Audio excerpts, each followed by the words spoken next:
ब्रह्माण्डमण्डलाकारं व्याप्तं येन चराचरम् तत्पदं दर्शितं येन तस्मै श्रीगुरवे नमः। ध्यानमूलं गुरुमूर्ति पूजामूलं गुरोपदम् मन्त्रमूलं गुरोवाक्यम् मोक्षमूलं गुरोकृपा। परमात्मा परम काल सदगुरुदेव के पावन चरणों में कोटि कोटि प्रणाम। वह परम प्रेमावत शास्त्री जी संगीत मंडली धर्म अनुरागी माता बहनों भाइयों, बोलिए सदगुरुदेव भगवान की।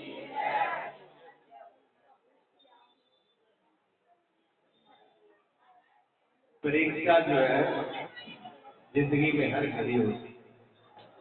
जिसके जीवन में परीक्षा ना हो उसका जिंदगी या जीवन होता नहीं है। जीवन परीक्षा से चलता है, परीक्षा से जीवन का निखार आता है और परीक्षा से जीवन में उन्नति आती है। जब जब कोई परीक्षा होती है, बिना परीक्षा के टीचर भी क्लास में उपयोग नहीं करते हैं। अगर परीक्षा नहीं हो तो क्लास नहीं करेंगे। जब परीक्षा नहीं हो तो इसकी योग्यता का मालूम नहीं पड़ेगा कि बच्चे में क्या योग्यता है, व्यक्ति में क्या योग्यता है। और उस योग्यता को सिर्फ टीचर या माँ बाप या समाज ही नहीं परखता, पूरी प्रकृति परखती है और परमात्मा परखता है। प्रकृति और परमात्मा के अलावा कोई चीज बचती नहीं है। तपस्या के बगैर कुछ नहीं हो सकता। वैसे तो लैंड रहती है, लेकिन आज बिजली वालों को शायद मालूम नहीं कि गुरुकुल में, इसलिए बंदी करके रख लो। चलो वही बंद करके रख लो, हमारा काम तो चल ही जाएगा। इतना चल गया और तुम खुश रहो। आज ही सबको भक्तों के लिए इस रास्ते में चलने के लिए तो परीक्षा है, तपस्या है। और हो सकता है उनकी भी कुछ नहीं कह सकते, पर कोई न कोई जब विघ्न से चीज प्राप्त होती है वही तप होता है। तप का मतलब ये नहीं है कि धूप में खड़े हो जाओ, तप का मतलब ये नहीं है कि काम पे खड़े हो जाओ, तप का मतलब ये भी नहीं है कि भूखे मरो, और तप का मतलब ये भी नहीं है कि अपने शरीर को कष्ट दो। लेकिन किसी विधान से अगर आ जाता है कष्ट, दुख, यानी अपने शरीर और अपनी मन की इच्छा से विपरीत अगर कोई कार्य होता है तो मन को पीड़ा होती है। और जब मन को पीड़ा हो और उसको कोई प्रसन्नता से खुशी खुशी अगर सहन कर ले तो उसी का नाम तप है। अगर उस पीड़ा को, उस दुख को बुलाना नहीं करके, बुरा भला कह करके, बुरा भला किसी को कहो, माँ बाप को कहो, समाज को कहो, प्रकृति को कहो, या परमात्मा को कहो, किसी को भी बुरा भला कह करके अगर उसको सहन करते हैं तो वो फिर तप नहीं है, तपस्या नहीं है। उसने अपने पुण्य को नष्ट कर दिया। जो उसने उसे प्राप्त करना था वो नष्ट कर दिया। ऐसी कोई भी चीज नहीं है जो सहज मिल जाए। कहते हैं परमात्मा का नाम सबसे सहज है। अगर सबसे सहज है तो सबको ही ले लेते। यहाँ पर बैठे हुए भी गीत पता नहीं क्या क्या बोल रही है, बीच में सारी बातें यही हो रही है। पता नहीं बातें मिले ना मिले, ये योग बैठे ना बैठे, ये बहनजी बातें मिलेगी ना मिलेगी, अबड़ा से निकाल ही लो है क्या? ये जगह अबड़ा से निकालने के लिए किसी की एक भी जवाब आवाज नहीं आनी चाहिए, और जिसकी आवाज आई बीच में खड़ा करके मैं पकड़ाऊंगा, और जो मैं बताऊंगा वो बोलना पड़ेगा। ऐसी ऐसी गालियां बताऊंगा जो उसकी मम्मा पर उसके बाबा को मालूम पड़ जाए हमारी बेटी ऐसी बोलती है, और वीडियो बना करके फिर भेजेंगे, देख लो। हमें मालूम तो बड़े अच्छे से बोलते हैं, जब बोलना ही है तो फिर ऐसा बोलो, कम से कम वीडियो में वायरल होगा ना, बहुत आपका पता नहीं उससे क्या होता है, क्या बोलते हैं व्यू, अब व्यू बोलते हैं ऐसी जब वीडियो होगी ना। अच्छा, राम नाम में कीर्तन में नहीं आएंगे, कीर्तन जब तुम ही ना सुन रहे, राम का नाम तुम ही नहीं सुन रहे तो दूसरों क्या सुनेंगे? दूसरा तो मोबाइल खोलते क्या देखते हैं, अगर देखा कि कोई बाबा भजन वाला बैठा है कीर्तन कर रहा है, हटाओ उंगलियां साथ के साथ ही जलती है, देखते कहीं के बारे कुछ में कहीं नहीं सब बाबा, हाँ कार्टून वाला मिल जाए, ऐसी कोई मिल जाए, कोई बूढ़ी अम्मा मिल जाए कहीं ना कहीं, तो उसको भी देखते हैं गौर से, अम्मा हो गए ना देख लेते हो। ये आदमी की सोच है। वीडियो में देखते हैं, क्या देखते हैं लोग, कितना सत्संग सुनते हैं, कितना अच्छा देखते हैं, बुरी चीजों को संस्कार अंदर भरते हैं, जन्म जन्मांतरों के संस्कार है वो तो मिटे नहीं, जन्म जन्मांतरों से जो अंदर भरा पड़ा है वो नहीं मिटा, और काला करके क्या मिट लोगे, और भर के और गंदा करके क्या कर लोगे।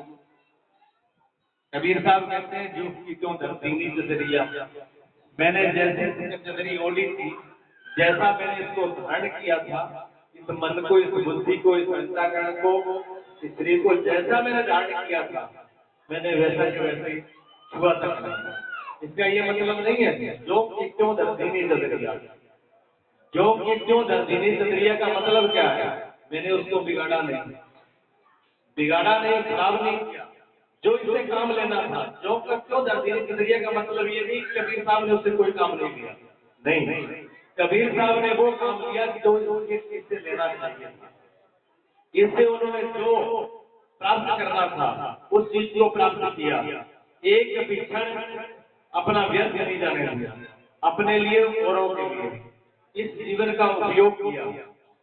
वही सब गुरुओं का, महापुरुषों का संदेश है। गुरु पूर्णिमा का पर्व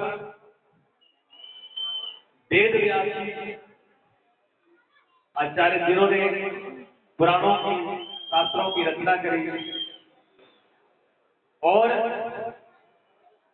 इस पूरी मानव सृष्टि को जो जीने का ढंग बताया, जो योग भक्ति, इतना बड़ा उन्होंने योगदान किया इस मानवता के लिए, किसी दूसरे संत का नहीं है। इसलिए इस गुरु पूर्णिमा को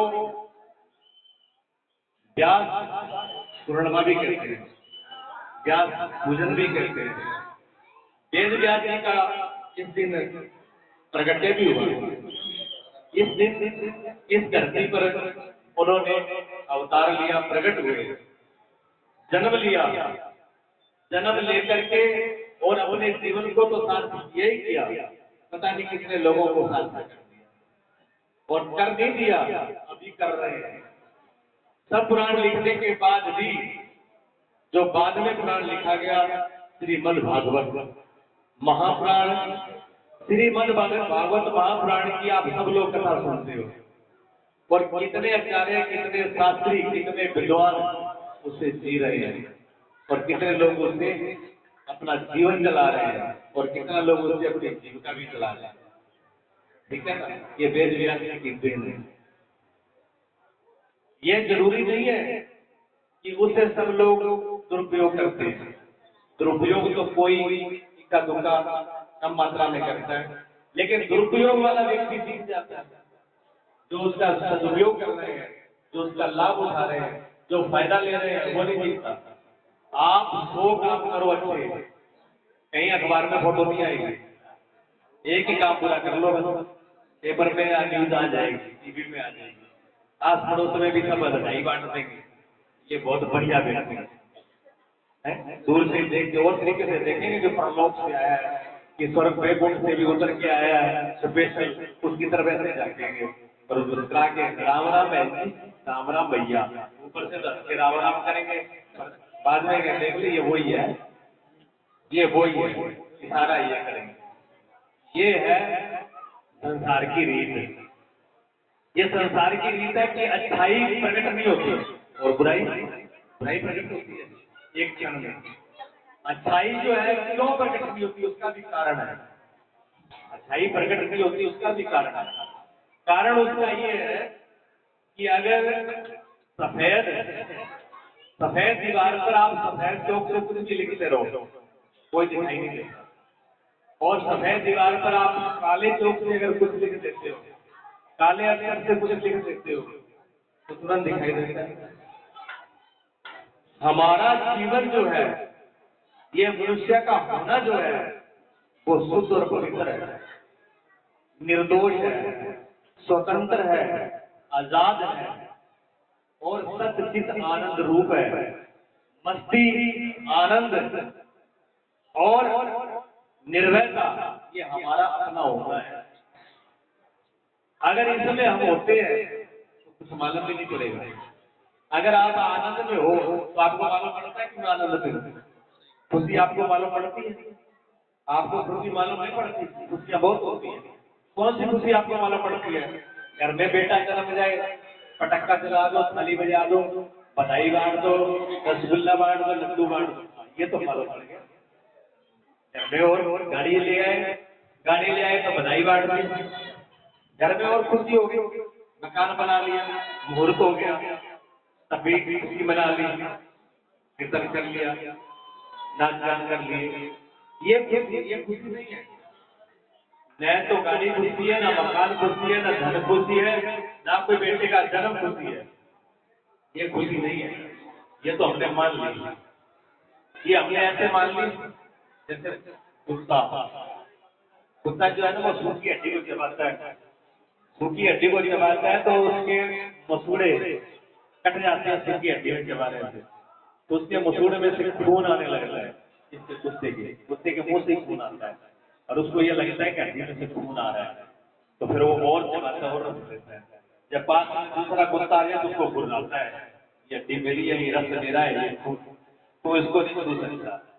अब उसको इतनी अकल नहीं है कि हड्डी तो छोटी है, खून तो तेरा ही है, टेस्ट भी तेरा ही है, लेकिन तू है वहां मूर्ख। इस मूर्खता का क्या किया जाए? ठीक है ना? बोलिए सच्चिदानंद भगवान, शांति से बैठे रहो। तो ये जो मालूम नहीं पड़ता किसका, खुशी का मालूम नहीं पड़ता है कि कौन सी खुशी है, क्या खुशी है। और उससे विपरीत अगर होता है, अगर दुख होता हो, दुख महसूस होता है कि नहीं? दुख क्या बताना पड़ता है? सही पूछो तो हमें जिंदगी का पता ही तब लगता है जब हमारी जिंदगी में दुख होता है।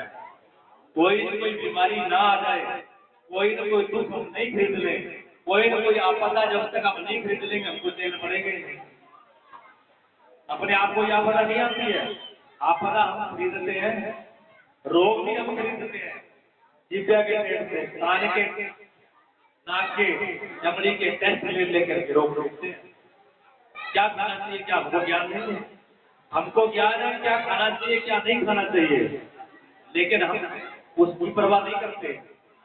हम अपने स्वास्थ्य की परवाह नहीं करते, अपनी बुद्धि और विवेक की परवाह नहीं करते, अपने ज्ञान का आदर नहीं करते। किसका आदर करते हैं? अपनी जिज्ञा का, मन का। आलो जो मिल जाए, टेस्टी होना चाहिए, मसाले वाला होना चाहिए। जो चीज हमें नहीं बाजार से खानी चाहिए वो हम खाते हैं। बच्चों के लिए बोलते हैं बच्चों को ये नहीं करना चाहिए, बच्चों को वो नहीं करना चाहिए, लेकिन बच्चे तो करें, वो बच्चे हैं, बच्चे तो बच्चे हैं, लेकिन बच्चों के बाबा, माता और पिता जब कोई कम बनाए तो बच्चे क्या करेंगे? अगर माँ बाप में और बाबा में संस्कार होंगे तो बच्चे में संस्कार आएंगे। कहीं ना कहीं गलती हमारी होती है, हम गलती से चूकते हैं। अपने विवेक का, अपने समझ का, अपनी बुद्धि का आदर करना होगा। उनका आदर करके आप निरोगी रहेंगे, स्वस्थ रहेंगे। निरोगी और स्वस्थ रहेंगे तो क्या होगा? सुखी रहोगे, आनंदित रहोगे। सभी महापुरुषों ने, सभी गुरुओं ने, सभी शास्त्रों ने एक बात कही कि तुम सच्चिदानंद घन हो, तुम परमात्मा हो। क्या हम इस बात को मानने के लिए तैयार हैं? नहीं मानेंगे। हम कहते हैं महाराज परमात्मा हो सकते हैं, कोई संत हो सकता है, कोई तपस्वी हो सकता है, कोई योगी हो सकता है, भगवान तो भगवान होते हैं, हम तो जीव हैं, नाली के कीड़े हैं, रो रहे हैं, देख रहे हैं, इतना दुख है, ये है, पीड़ा है, हम तो असमर्थ हैं, हम 100 बातें करेंगे लेकिन इस बात को स्वीकार नहीं करेंगे। और सबसे बड़ी मूर्खता यही है, मैं जीव हूं, मैं अज्ञानी हूं, मैं कमजोर हूं, मैं दुखी हूं, मैं पीड़ित हूं, मैं जन्मने और मरने वाला हूं। किसने बताया आपको? किसने बताया? शास्त्र ने बताया, गुरु ने बताया, भगवान ने बताया? नहीं बताया, आपकी अकल ने बताया। क्योंकि आपकी अकल बड़ी है नहीं, गुरुओं से, शास्त्रों से, परमात्मा से सबसे बड़ी अकल हमारी है। जब सबसे बड़ी अकल हमारी है तो जैसी अकल हमसे आई, जैसे मनुष्य ने जन्म लिया, जब वो अकल पशु में नहीं है, अकल मच्छर में ना है, अकल पेड़ पौधों में नहीं है, अकल छत में नहीं है, पंखे में नहीं, किसी में अकल नहीं है, ठीक है ना? अकल सिर्फ एक आदमी में है, तो रोटी से ये बना। अकल सिर्फ एक आदमी में है, बुद्धि एक आदमी में है, आदमी के अलावा बुद्धि किसी में नहीं है, ठीक है? और जैसे ही आदमी जन्म लेता है और बुद्धि का प्रयोग क्या करता है? सबसे पहले बुद्धि का प्रयोग ये करता है, मैं जन्मने और मरने वाला हूं, मैं जीव हूं, मैं बंधन में हूं, मैं दुखी हूं, मैं पीड़ित हूं। ये उसके दिमाग में आता है, ये काम उसके दिमाग का है। भगवान के पास बुद्धि नहीं है। क्या बोला ना? परमात्मा के पास बुद्धि नहीं है। आपको गलत लग रही होगी मेरी बात। परमात्मा के पास वास्तव में बुद्धि नहीं है। अगर परमात्मा के पास बुद्धि आ जाएगी उस दिन परमात्मा भी बंधन में आ जाएगा। जिस दिन परमात्मा के पास बुद्धि आ गई उस दिन परमात्मा भी दुखी हो जाएगा। परमात्मा के पास बुद्धि नहीं है, सिद्ध कर देंगे आपको कैसे जाने नहीं है। आप ये कहोगे कि कैसे माने इस बात को कि परमात्मा के पास बुद्धि नहीं है, तो हम आपको बताते हैं, प्रैक्टिकल कर लो। जब आप गहरी नींद में चले जाते हो, जहां सपना भी नहीं होता, तब आपके पास बुद्धि होती है? बताओ मुझे। गहरी नींद में बुद्धि होती है क्या? बताओ, जहां सपना नहीं होता। जब सपन भी नहीं होता, गहरी नींद होती है, तब बुद्धि नहीं होती। अच्छा, जब बुद्धि नहीं होती तब दुखी होते हो कि सुखी होते हो? बताइए, सबका अनुभव है। गहरी नींद में हर आदमी सुखी होता है कि नहीं होता? चाहे कितने घर में मर गया हो, चाहे कितने घंटा लग गया हो, चाहे कितने पड़ोसी से दुश्मनी हो, गाली गलौज किया हो, गहरी नींद में कोई याद आता है? तब भूल जाते हो, पूरी मस्ती में बोलते हो। वो जहां बुद्धि गई वहां मस्त हुए। उस मस्त का नाम ही परमात्मा है। उस मस्ती को लाने के लिए योग है, भक्ति है, तप है, गुरुओं का रास्ता है, लेकिन उसको नहीं अपनाते। हम रास्ता अपनाते हैं विषयों का, भोगों का और नशे का। नशे में क्या होता है? नशे में क्या होता है? जो नशा करते हैं, चाहे शराब का करें, चाहे बीड़ी का करें, चाहे अफीम खाए, चाहे भांग खाए, उसमें क्या होता है? बुद्धि नहीं रहती। बुद्धि भ्रष्ट होती है, बुद्धि नहीं रहती है। नशा लेने के बाद बुद्धि कम हो गई। डॉक्टर ने नशा किया, ऑपरेशन कर रहा है। जब डॉक्टर ऑपरेशन करता है तो आपको नशा दे देता है, जो आपकी बुद्धि को एकदम कर देता है। अब तुम वो काट डालो, तुम्हारे शरीर को बिल्कुल काटते आपको कुछ नहीं होता। शरीर पूरा काटने पर भी कुछ नहीं होता है। क्यों? बुद्धि को अलग कर दिया। अब आपको कोई पता नहीं, आप आनंद में हो। दुख की जड़ आनंद है, दुख की जड़ बुद्धि है, आनंद नहीं बुद्धि। दुख बुद्धि से जाना जाता है और बुद्धि दुख को पैदा करती है। बुद्धि से क्या पैदा होता है? मैं पैदा होता है कि मैं हूँ, मैं कुछ हूँ। जब मैं होता है तो दुख सारे शुरू हो जाते हैं, सारे के सारे मैं से शुरू होते हैं। अगर मैं नहीं रही तो दुख भी नहीं रहेगा। तो दुख कहां से शुरू होता है? मैं से ही आता है। मैं से क्या आता है? बुद्धि कहती है मेरा, और उससे मैं आता है। बुद्धि कहती है मैं नहीं करूंगा तो क्या हो जाएगा? मैं नहीं, मेरा घर भी नहीं चलेगा, मेरा परिवार भी नहीं चलेगा, मेरा ये काम भी नहीं होगा, मैं तो एक मिनट भी नहीं छोड़ सकता। अच्छा, जो छोड़ के चले गए, जो आपके सामने कहते थे कि हमारे बगैर ये घर नहीं चलेंगे, लोग भूख मर जाएंगे, बच्चे भूखे मर जाएंगे, क्या उनके बच्चे भूखे मरे? क्या घर में कुछ रुक गया? क्या खाना नहीं बनता उनके घर में? उनके घर में तो गाड़ी घोड़ा फ्रिज कूलर सब बंद हो गए जिस दिन मरे उस दिन। कोई फर्क नहीं पड़ता। 5-4 दिन होती है, रोना पीटना होता है, छाती पीटते हैं, उसके बाद भूल जाते हैं कि हमारे घर में कोई था। और बहुत जबरदस्ती चलती है, कोई गाड़ी, कोई घोड़े, कोई भटूरा और कोई छोले और वही जलेबी और वही रसगुल्ला, कोई फर्क ना पड़ता, सब मौज मस्ती वही चलती। चला क्या हमारे घर में कोई मरा नहीं? हाथ खड़ा करो, तुम्हें घर में कोई ना मरा हो। कोई इतना बड़ा कोई सूरवीर है जिसके घर में आज तक मृत्यु ना हुई। सबके बाबा सबकी पीढ़ियों की पीढ़ियां चली गई, लेकिन आपको फर्क पड़ा? कोई किसी ने छोड़ी? कल से पढ़ ले लिया होगा, हमारे घर में मर गया, आज के बाद खाना पीना बंद, जब तक अमरत्व को नहीं जानेंगे तब तक कुछ खाएंगे पिएंगे नहीं। अब अमर होना ही जानेंगे, अमर कैसे हुआ तभी चैन लेंगे। नहीं मानते हम ये बात। हम खाते पीते और भूल जाते हैं, हम विषयों में भूल जाते हैं, नशों में भूल जाते हैं। नशों में और विषयों में भुला देना ये अज्ञान है। और समाधि में, भक्ति में, प्रेम में, भगवान की श्रद्धा में, सदगुरु के मार्ग से अपने आप को भुला देना या मिटा देना, यही योग है, यही परमात्मा है। इसी से परमात्मा है।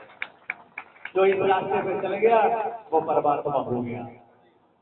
थोड़ा सिमरन, थोड़ा समाधि लगा के देखो, थोड़ा सा सिमरन करो, थोड़ी समाधि लगा के देखो, थोड़ा सा गहरा ध्यान होते ही बुद्धि शांत हो जाएगी। जैसे ही बुद्धि शांत होगी आप आनंद और मस्ती में आ जाओगे। जब तक बुद्धि काम करेगी, जब तक विचार चलेगा, जब तक दिमाग सोचता रहेगा, तब तक ना आप श्रवण कर सकते हो, ना आप ध्यान लगा सकते हो, ना समाधि लगेगी। और जिस टाइम में बुद्धि सम हो गई, समतम योग उच्चते, भगवान कृष्ण कहते हैं समतम योग उच्चते, बुद्धि का सम हो जाना ही योग है। ये भगवान ने बोला है, बुद्धि का सम हो जाना यानी ठहर जाना। जहाँ बुद्धि रुक गई, जहाँ बुद्धि सम हो गई, वहाँ आप सच्चिदानंद हो गए। वहाँ ना आपको भय है, ना चिंता है, ना दुख है, ना पीड़ा, वहाँ आप आनंद में हो जाओगे, सब भूल जाओगे। जिसने झलक देखी थोड़ी बहुत मेरी बात से सहमत होगा। नथुराम जी बात करते हैं, समाधि में रहने के बाद कोई चिंता रहती है? नहीं रहती। मस्ती आती है? आती है। मैंने नाथुराम जी से इसलिए पूछा क्योंकि वो समाधि लगा चुके हैं, समाधि की अवस्था है उन्होंने साधना की है, इसलिए मैंने पूछा। ये नहीं कि नाथुराम जी के लिए, और भी है, और भी है, और लगभग सभी है। किसी की घंटे की समाधि, किसी में 2 घंटे की, 2 क्षण की सभी है ना। 2 क्षण की जब ये गाते हैं ना, ये जब बजाते हैं गाते हैं, और जब स्वर उड़ता है, लहर आती है, तो ये भी समाधि में चले जाते हैं। ऊपर से दिखते हैं कि बाहर गा रहे हैं और बजा रहे हैं, लेकिन होते समाधि में। उस टाइम में मस्ती होती है, उस टाइम में ना घर की याद आती, ना परिवार की, ना अच्छे की, ना बुरे की। उस दिन संगीत में मस्त हो जाते हैं। इसलिए भगवान कृष्ण ने कहा, वेदों में साम वेद मैं हूँ। साम वेद क्या है? संगीत। साम वेद संगीत है, संगीत हूं मैं। भगवान ने कहा मैं संगीत हूँ। संगीत में वो वाला है कि जो न नाचता उसको नचा दे, और जो न लड़ता उसको लड़ा दे, और ना सोए उसको सुला दे, और जो न जागे उसको जगा दे। ये संगीत में ये संगीत में हर चीज में है, लेकिन हम प्रयोग नहीं करते।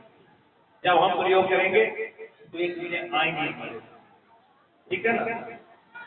तो क्या करना है? करना क्या? बुद्धि को शांत करना है, सिर्फ इतना ही काम करना है। अपनी बुद्धि को शांत करना है और कुछ नहीं करना। बुद्धि में बड़ी हुआ वो इधर उधर ये वो बड़ी तिगड़म लगाती है। ये बुद्धि बड़ी राजनीतिक है, ये बड़ी तिगड़म लगाती है, कैसे खड्डे में गिराऊं और कैसे गिरूं, कैसे तो खड्डे में गिरूं और कैसे गिराऊं, ये तिगड़म लगाती है। कैसे माया में फंसूं और कैसे माया अर्जित करूं, ये बुद्धि का काम है। बुद्धि को समझिए। मैं ये नहीं कहता हूँ आप काम करो, मैं ये नहीं कहता हूँ आप घर की व्यवस्था ना देखो, घर की व्यवस्था देखो, अच्छे से देखो, बढ़िया देखो। जो व्यक्ति समाधिस्थ होगा, जिसकी बुद्धि सम होगी, जो व्यक्ति ध्यान में होगा, उसका कोई काम नहीं बिगड़ेगा, उसका हर निर्णय अच्छा होगा। हर निर्णय उसका अच्छा होगा, बढ़िया से बढ़िया निर्णय लेगा, बड़ा शांत होगा और जो करेगा वो अच्छा करेगा। क्या बात है?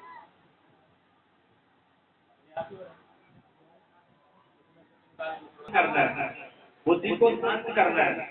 बुद्धि शांत कैसे होगी? बुद्धि शांत कैसे होगी बताओ, बता सकते हो? बताइए ना, बुद्धि के शांत होगी। वो कूलर चला लो। बुद्धि शांत कैसे होगी? कैसे होगी बुद्धि शांत?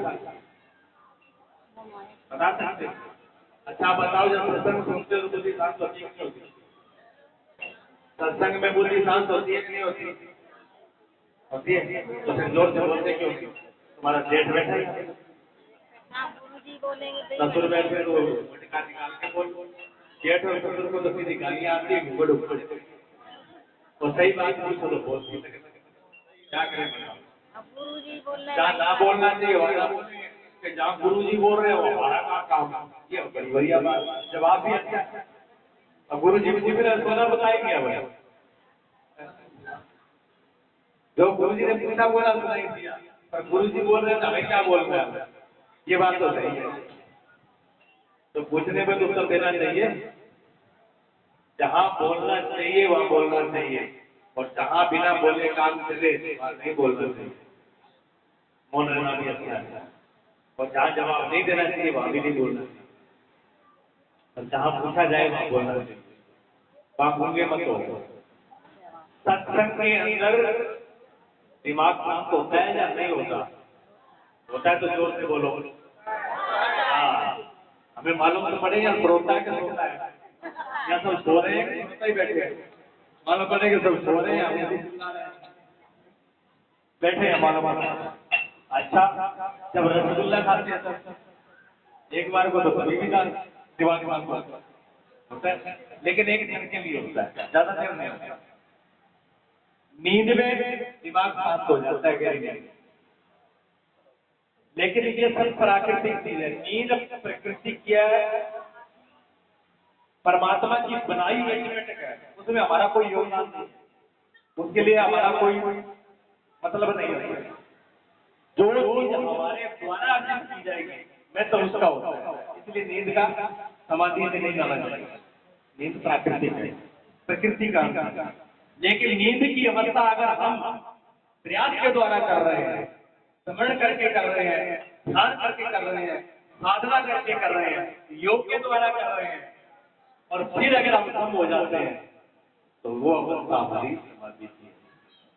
तो क्या करना है? स्मरण करना है, कीर्तन करना है, ध्यान करना है और समाधि लगानी है। तब ये इन उपाय को हम जब करते हैं तब हम सम होंगे, तब हमारी बुद्धि शांत होगी। और जब बुद्धि शांत होगी तो क्या होगा? जब बुद्धि शांत होगी तो हम सच्चिद आनंद होंगे। यही परमात्मा, सच्चिदानंद ही परमात्मा, कोई दूसरा परमात्मा नहीं। अच्छा, परमात्मा क्या है? जब परमात्मा सच्चिद आनंद रूप ही है तो फिर बुद्धि की जरूरत नहीं। इसलिए परमात्मा कभी बुद्धि का उपयोग करता ही नहीं है, वो तो सच्चिद आनंद में रहता है। पर कभी कभी करता है, कभी कभी करता है जब अवतार लेके आता है, जब साकार सगुण रूप में अवतार लेके आता है तब बुद्धि का उपयोग करता है और बड़ों बड़ों को उंगलियों में नचाता है। पर नचाता ही नहीं है, फिर खुद भी नाचता है, फिर भगवान भी रोता है, फिर भगवान भी रोता है। भगवान भी, कृष्ण भी भगवान हुआ। यहाँ दुश्मनों ने रुलाया तो गोपियों ने रुलाया, उद्धव ने रुलाया, किसी ने तो रुलाया, यशोदा ने रुलाया, रुलाया जरूर। चाहे प्रेम से रोए, विनय से रोए, चाहे दुश्मनी से रोए, किसी से रोए। और भगवान राम को तो सभी जानते हैं कि लुगाई नहीं रुला। ये तो पक्का अनुभव है आज कि देवी तो सबको रुलाते, भगवान को नहीं लगता।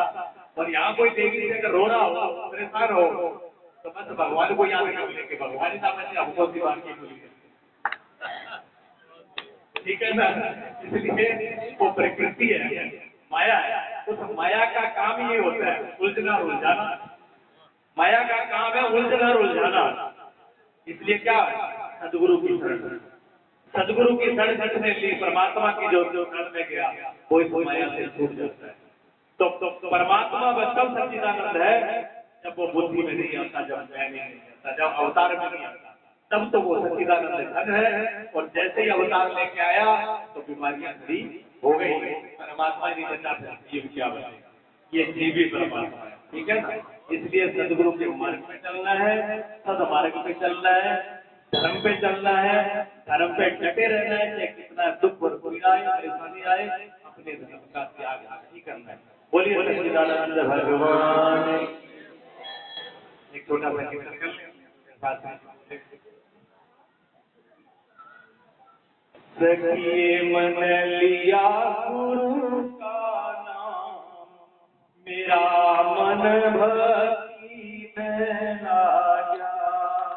सखिए मन लिया गुरु का नाम, मेरा मन भक्ति में लाया।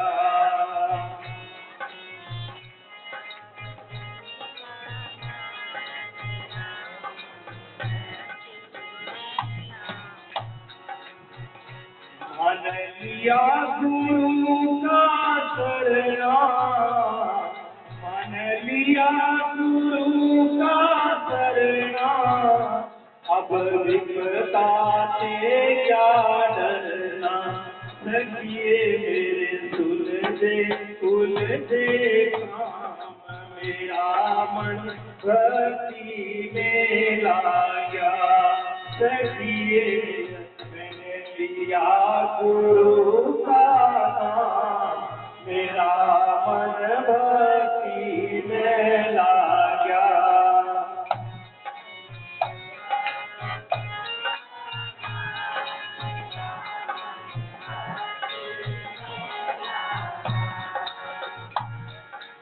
मन आज समझ में आया, मन आज समझ में आया। सेवा करना धर्म बताया, सेवा करना धर्म बताया। सखिए मैंने लिया गुरु से ज्ञान, मेरा मन भक्ति में लाया। सखिए मन लिया गुरु का नाम, मेरा मन भक्ति में लाया।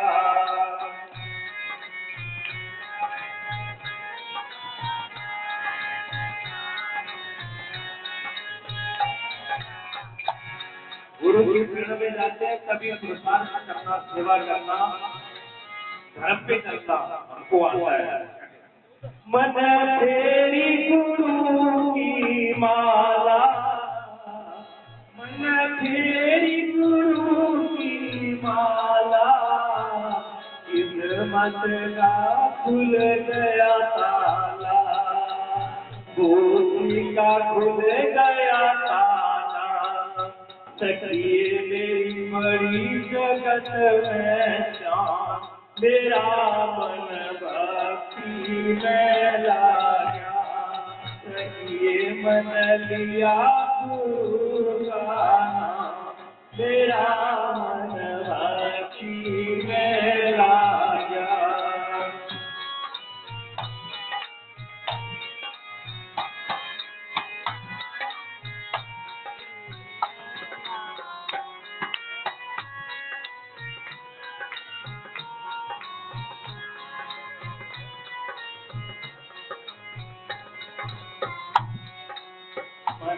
गुरु बना लिया बहना, मन गुरु बना लिया बहना।